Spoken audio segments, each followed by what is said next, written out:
Books on Tape presents Naughty or Nice by Jerome Dickey. Read by Desiree Coleman, Pamela DePella, and Andrea Johnson. Livvy, Tommie, and Frankie. Livvy. Are you a woman betrayed? I was reevaluating my life. I'd been keeping busy at work, teaching skincare and body care therapists the correct treatment protocol, product knowledge classes, taking out-of-town trips to teach business classes on how to be successful in the skincare industry. The irony was that I smiled at my 9-to-5 and taught people how to get it together, when my marriage was ragged and everything in my world was falling apart.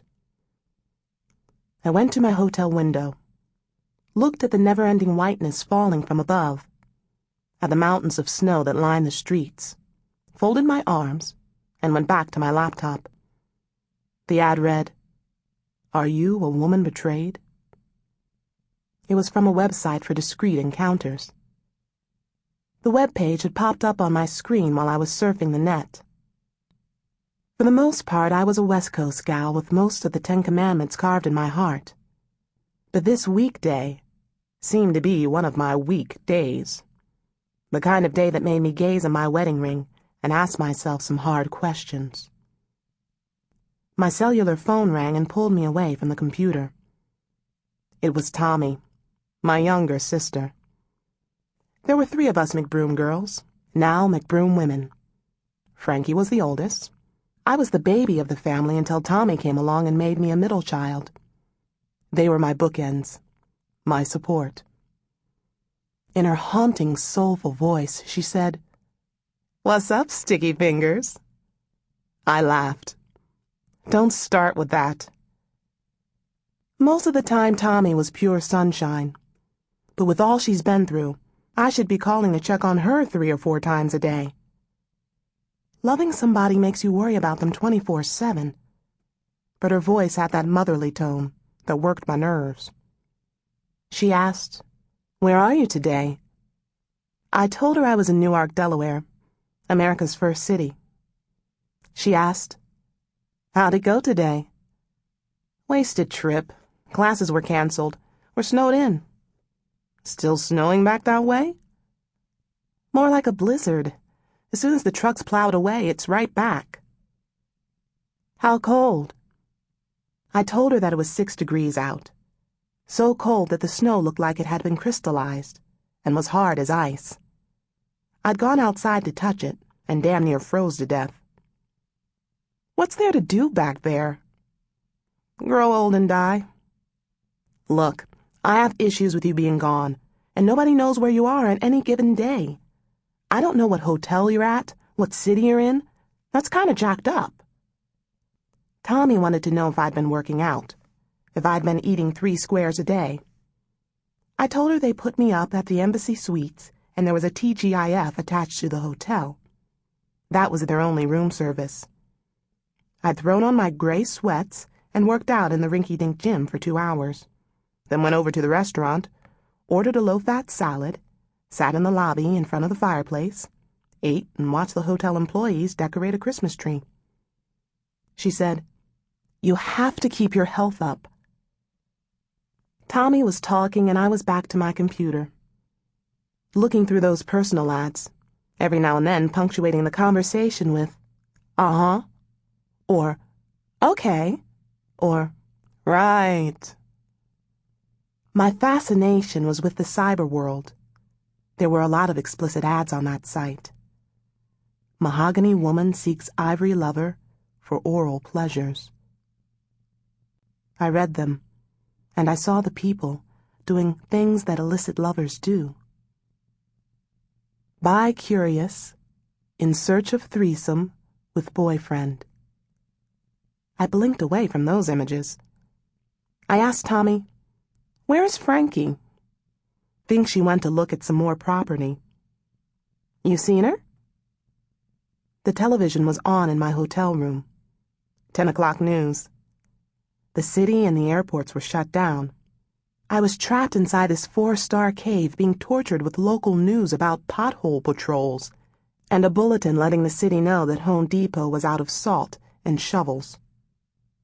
Tommie said, "We worked out at Sand Dune Park this morning. Then we drove to Hermosa Beach and had brunch on the boardwalk at a bistro cafe." "Don't rub it in." I cleared my throat. Tried to stay focused. "You work today?" "I'm at Pier 1 now, on break. Heading over to Barnes & Noble so I can get a cup of tea. It's crazy today. Old Navy has a sale, and I think we're getting a lot of their customers." "All sunshine in Manhattan Beach, huh?" "Let's kill the chit-chat and cut to the chase," Tommie said. "Staying on the road isn't going to make Tony's paternity suit go away, Livvy." That hit me hard. A blow to my stomach and my throat at the same time. She said, "Everybody who was at your dinner party, well, you know how people talk." "Tell them I said fuck off." The fact that Tony had had an affair was bad enough, but the fact that the baby might be his? My life had become a bad dream that I couldn't shake. My head throbbed, and what I felt, it all came back just like that. That feeling that there was no word to describe. "All I'm saying is running away will not make it go away." I snapped. "I'm not staying on the road to make it go away." I rubbed my temples, took a hard breath, and told her that one of our instructors was sick, and Dermalogica had asked me to travel for a couple of weeks and teach some classes. 7 Steps to Success, Environmental Control, Spa Body Therapies, and Hormones and Menopause. Get real.